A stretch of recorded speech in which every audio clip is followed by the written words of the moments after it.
नमस्कार, माझ्या गोष्टीचे नाव आहे आपला आज जगन्नाथ. एका शेतात लावीन पक्षी तिच्या पिल्लांसह राहत होती. शेतात कणसे तयार झाली. तशी पक्षिणीला आपल्या पिल्लांची काळजी वाटू लागली. शेतकरी मुलाला घेऊन आला. म्हणाला, अरे आपले शेत कापायला आले.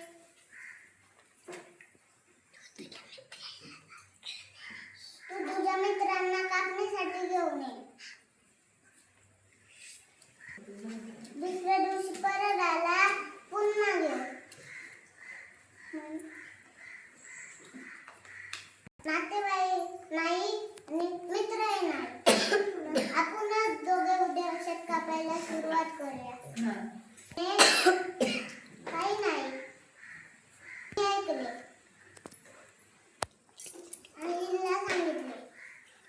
आई म्हणाली, आपल्याला उद्या निघायला हवे. सर्वजण तिथून निघतात. माझ्या गोष्टीचे तात्पर्य असे आहे की जो दुसऱ्या